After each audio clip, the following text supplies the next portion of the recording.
en voyage avec sa fille Esmé à Montréal pour rendre visite à son compagnon Florian Rossi en concert dans la ville québécoise, Louane était loin de s'imaginer le périple auquel elle allait être confrontée. Fidèle à elle-même, c'est sur le ton de l'humour, en 3 vidéos sur TikTok et la tendance One Thing About Me qu'elle a raconté sa mésaventure à ses fans. Alors que son compagnon lui a organisé une fête pour son 26e anniversaire et lui a offert un sac dans lequel la chanteuse s'empressait d'y ranger tous ses précieux, la famille rentrait se coucher après la célébration.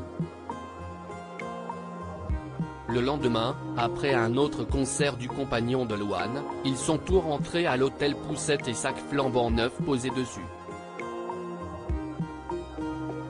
C'est à ce moment précis que la malchance a frappé Louane qui, toujours en chanson, a expliqué « Je rentre avec mon mec et ma fille et le sac, posé, sur la poussette tombe sans que je ne le voie alors qu'il y avait mon passeport et celui de ma fille dedans. On descend à l'accueil de l'hôtel pour vérifier les caméras, on voit que je rentre sans le sac, on décide alors de retourner à la salle pour vérifier leurs caméras et on remarque que j'ai encore le sac.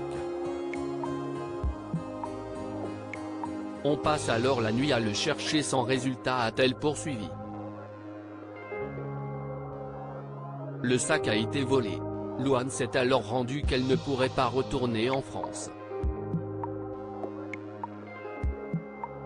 Une sacrée tuile à quelques jours de la sortie de son nouvel album, en vente depuis le 9 décembre.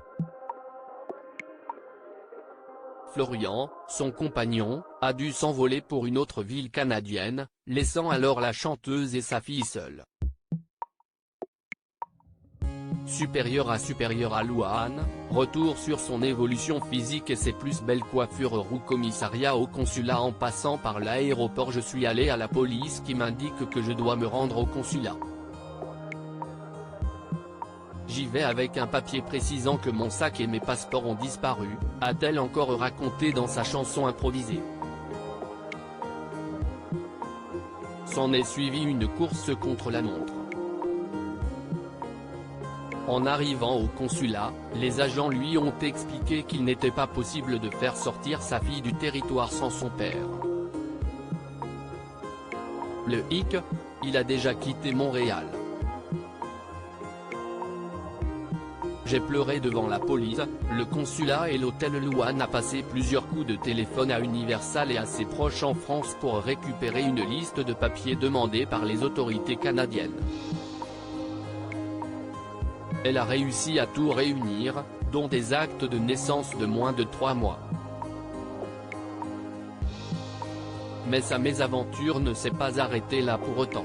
Après une séance shopping pour calmer ses nerfs, la chanteuse a bloqué sa carte bleue et n'a pas pu payer ses billets retour. C'est là que j'appelle Flo, son compagnon, pour qu'il me donne ces 1000 que je puisse les cumuler avec les miens. Après des heures de galère, des bugs informatiques et des torrents de larmes, Louane et Esmé sont finalement parvenus à revenir à bon port. Article écrit avec la collaboration de 6 médias Crédit Photo, Coadic Guirec.